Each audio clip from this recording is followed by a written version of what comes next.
Hey guys, so I'm wondering what is something that has now become widely normalized but is actually really bucked up. Having to pay for vision and dental insurance in addition to health insurance. Last time I checked, your eyeballs and teeth were part of your body and should be considered under medical insurance. Apparently teeth are considered luxury bones in the business. Outside bones, outside bones. Never forget your teeth are outside bones.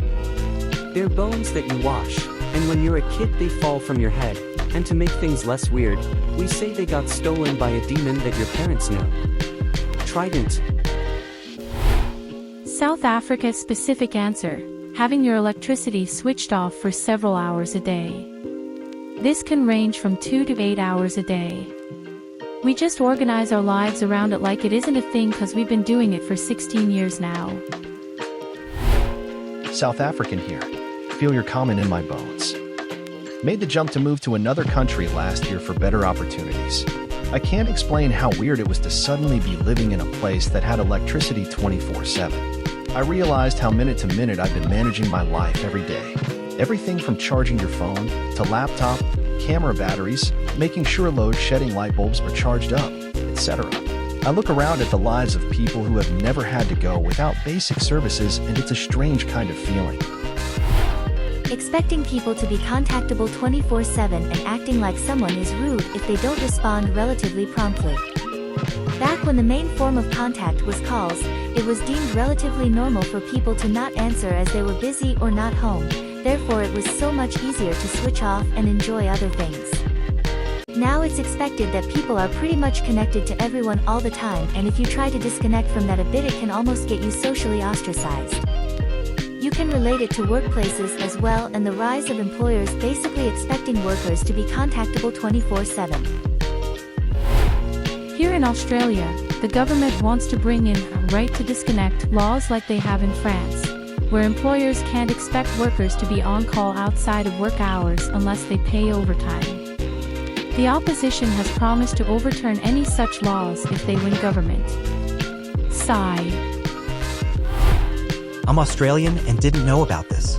I never answer my phone unless they tell me ahead of time when they are calling me. If they don't, I won't respond because I don't have my phone with me at all times. Just an add-on to that, working yourself to death. I don't mind work. I'm sick of the politics. I'm sick of the people who control my livelihood not caring about me. I'm sick of waiting for the other shoe to drop. I'm sick of the crazy hoops we jump through to find a job. The work is fine, I'm good at it. It's all the other stuff that sucks. It's the working with absolutely no hope that I'm ever gonna have some semblance of freedom from it until I pass away that does it for me. Like, where is the break for me? Zero tolerance in schools. Protects the bully and harms the innocent. Yeah, my school suspended a kid because a person punched him. The puncher got suspended as well, but the kicker is that he didn't fight back. Phew, happened to me a dozen plus times from grade 3 to 8. Finally by grade 8 I just realized I needed to absolutely buck them up because I'm getting in trouble anyway. One was on the very last day of grade 8, and the principal tried to go to my future high school and have me suspended into the first days of grade 9. Didn't work. Luckily my future principal disliked that lady greatly and said that was cruel. She also once left me behind on a school trip in grade 6. She was a piece of garbage who loved every bully like her own. This was all in the 90s and early 2000s. As a parent now, it disgusts me this has somehow stayed the norm. Former teacher here. I quit my last teaching position in part because of an assistant principal who was scarily close to this description. She had a soft spot for any kid who was, let's say, struggling. And while I'm sure this meant she was sympathetic to kids who needed it, this also meant that she was routinely busy protecting bullies from consequences. After one such kid threatened to shoot me, and his parents happened to own a gun shop, and she refused to take any action, I started looking for a new job. Poor Kara, beginner, pets like goldfish, hamsters, leopard geckos, etc. The fact that one betta fish requires at least a 5-gallon tank is the reason I didn't get one as a pet in college. I'm so glad I researched that because I realized how horribly bettas are treated. And people don't care because they're fish. Poor care for all animals, I'll be honest. So many dog owners come into our salon with new dog in hand, asking us what the dogs need because they literally just got the dog an hour ago. We groom dogs but get asked frequently questions meant for a vet because many want to avoid taking their dog to the vet. We had this lady recently come in asking what to do because her puppy has been vomiting. The amount of plastic we use. It's absolutely insane. And then companies say they are reducing waste, but actually making more plastic to say that they are saving the planet. My favorite example of this recently came up from Dempster's through Costco. They are changing the bread tags to cardboard to reduce our plastic use. Meanwhile, it comes in a bag, holding 3 other bags, and the large bag still has the plastic tag. LMAO. Oh. God. No. Side hustles to get by. Fuck, if you're working full-time you should be able to get by. Like.